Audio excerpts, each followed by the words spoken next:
ലോക്സഭാ തെരഞ്ഞെടുപ്പിൽ കോട്ടയം LDF-ൽ നിന്നും UDF പിടിച്ചെടുക്കുമോ?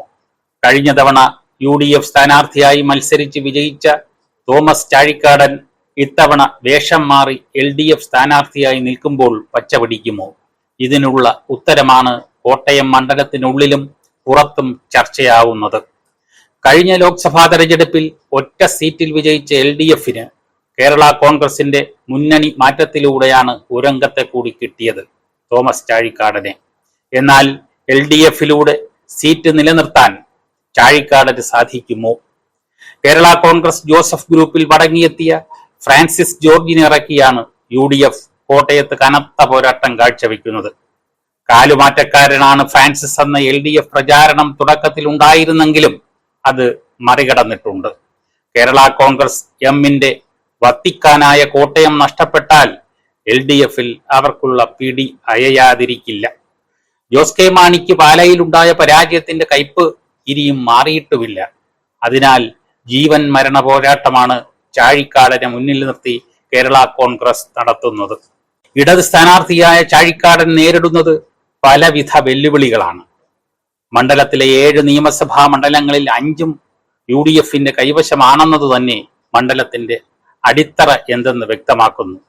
വൈക്കവും ഏറ്റുമാനൂരും മാത്രമാണ് LDF-നുള്ളത്.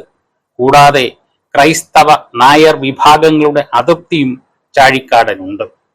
NDA സ്ഥാനാർത്ഥിയായി തുഷാർ വെള്ളാപ്പള്ളി എത്തിയത് ഈ 2 മണ്ഡലങ്ങളിലും നിന്നും ഇടതുമുന്നണിക്ക് വോട്ട് നഷ്ടപ്പെടാൻ കാരണമാകും. ഇവിടം ഈഴവ സമുദായത്തിന് മുൻതൂക്കമുള്ള മേഖലകളുമാണ്. തുഷാർ വെള്ളാപ്പള്ളി പ്രചാരണത്തിന് വളരെ മുന്നിലാണ്.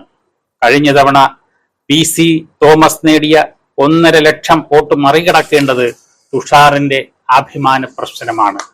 NDA-യിലെ 2ാമത്തെ കക്ഷി എന്ന നിലയ്ക്ക് BDJS-ന് മുന്നണിയിൽ പ്രാമാണിത്വം നിലനിർത്തണമെങ്കിൽ ഇതാവശ്യവുമാണ്.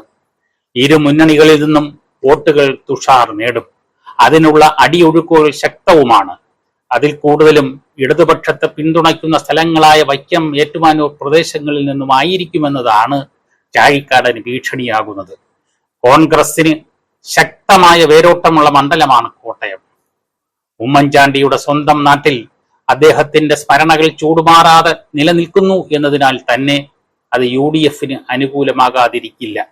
ഉമ്മൻചാണ്ടിയുടെ കുടുംബം തെരഞ്ഞെടുപ്പ് പ്രചാരണത്തിന് മുന്നിലുണ്ടെന്നതും ശ്രദ്ധേയമാണ്. രാഹുൽ ഗാന്ധി അടക്കമുള്ള ദേശീയ നേതാക്കളുടെ സാന്നിധ്യം കൂടിയാകുമ്പോൾ മണ്ഡലം കൂടുതൽ ഉണരുമെന്നുറപ്പാണ്. ഇപ്പോൾ UDF കാറ്റാണ് ഇവിടെ വീശുന്നത്. ഈ കാറ്റിൽ കോട്ടയം വീണാൽ അത് LDF-ന് കനത്ത ക്ഷീണമായിരിക്കും ഉണ്ടാക്കുക. പ്രത്യേകിച്ചും കേരള കോൺഗ്രസ് എമ്മിനും ജോസ് കെ മാണിക്കും. അതോടെ LDF ബന്ധത്തിന്റെ വസന്തകാലം കഴിയുകയും ചെയ്യും. എങ്ങനെയും LDF-ൽ നിന്നും കേരള കോൺഗ്രസ് എമ്മിനെ UDF ക്യാമ്പിലേക്ക് തള്ളിയിടുക എന്ന ലക്ഷ്യത്തോടെയാണ് ഐക്യജനാധിപത്യ മുന്നണി ആഞ്ഞു ശ്രമിക്കുന്നത്. ഇതോടെ ആ ലക്ഷ്യത്തിൽ എത്തിക്കൂടുന്നുമില്ല. അതാണ് ഈ തെരഞ്ഞെടുപ്പിന്റെ പ്രസക്തിയും.